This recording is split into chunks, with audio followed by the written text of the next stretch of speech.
आज 12वीं की कक्षा में हम आनुवांशिकी में जीन विनिमय या क्रॉसिंग ओवर के बारे में पढ़ेंगे। क्रॉसिंग ओवर या जीन विनिमय वह घटना है जिसमें किसी कोशिका विभाजन के समय समजात गुणसूत्रों के नॉन सिस्टर क्रोमेटिड्स के मध्य खंडों का विनिमय, अर्थात जब कोशिका विभाजन अर्धसूत्री कोशिका विभाजन की प्रक्रिया युग्मकों के निर्माण के लिए होती है, उस दौरान समजात गुणसूत्रों के जो नॉन सिस्टर क्रोमेटिड्स होते हैं उनके मध्य खंडों के विनिमय की प्रक्रिया जीन विनिमय कहलाती है। इस दौरान जो जीन्स होते हैं वो एक गुणसूत्र से दूसरे गुणसूत्र पर ट्रांसफ़र हो जाते हैं।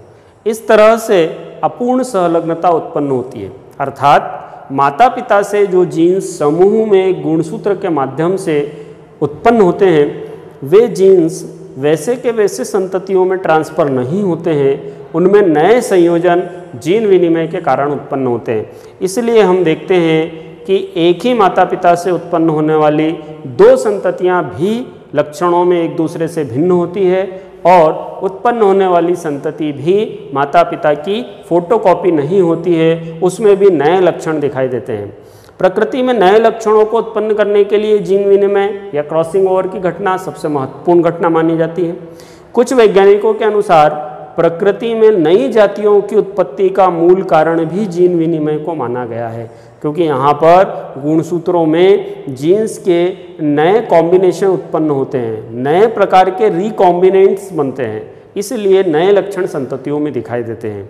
जीन विनिमय की ये जो प्रक्रिया होती है जिसमें समजात गुणसूत्रों के खंडों का विनिमय होता है या जीन्स का विनिमय होता है, ये प्रक्रिया हमेशा अर्धसूत्री कोशिका विभाजन के दौरान ही देखी जाती है। अर्धसूत्री कोशिका विभाजन के बारे में हम सभी जानते हैं। अर्धसूत्री कोशिका विभाजन की प्रक्रिया जनन अंगों की जनन कोशिकाओं में होती है। ये युग्मकों के निर्माण की प्रक्रिया है।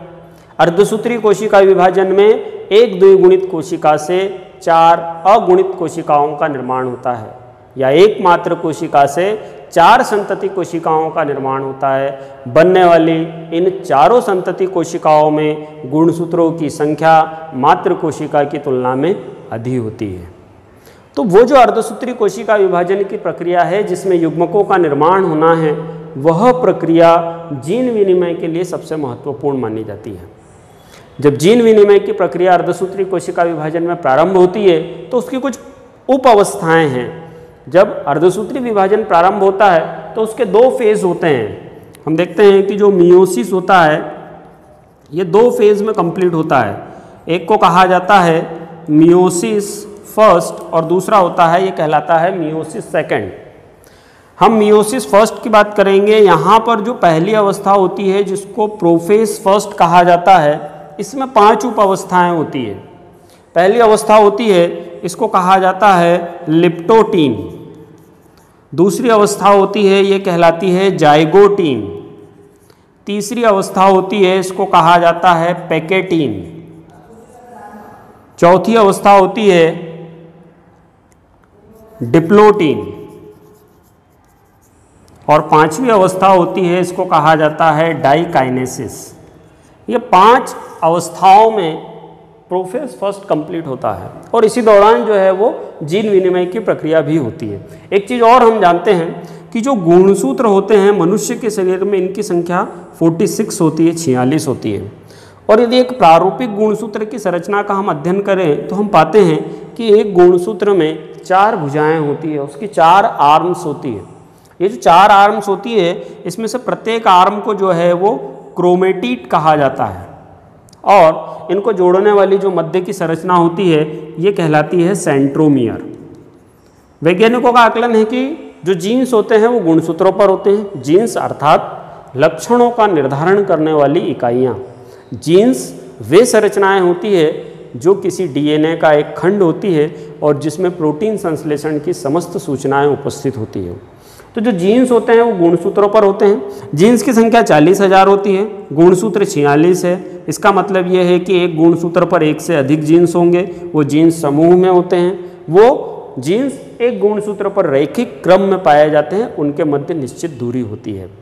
तो ये इसी क्रम में जो है वो गुणसूत्रों के माध्यम से जीन्स एक पीढ़ी से दूसरी पीढ़ी में पहुंचते हैं। अब जीन विनिमय की बात की जाए तो समजात गुणसूत्र, यहाँ पर ये चित्र बना हुआ है, आप देख सकते हैं, ये ए गुणसूत्र है और ये दूसरा बी गुणसूत्र है।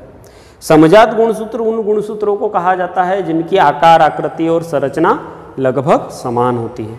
तो समान आकार, आकृति और संरचना वाले गुणसूत्र समजात गुणसूत्र कहलाते हैं। और वो जो समजात गुणसूत्र होते हैं वो प्रोफेज फर्स्ट की जो पहली अवस्था होती है जिसको लिप्टोटीन कहा जाता है, इसमें ये स्पष्ट हो जाते हैं स्पाइरल फॉर्म से और आपस में जोड़े बना लेते हैं। तो समजात गुणसूत्रों के यहाँ पर जोड़े बन जाते हैं।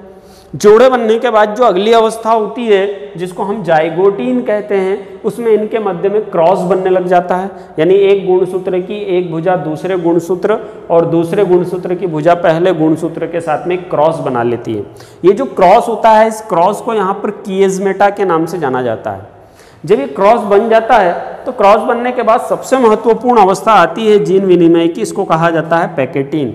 कई कॉम्पिटिटिव एग्जाम्स में इससे रिलेटेड क्वेश्चन पूछा जाता है कि जीन विनिमय की घटना कोशिका विभाजन की किस अवस्था में होती है।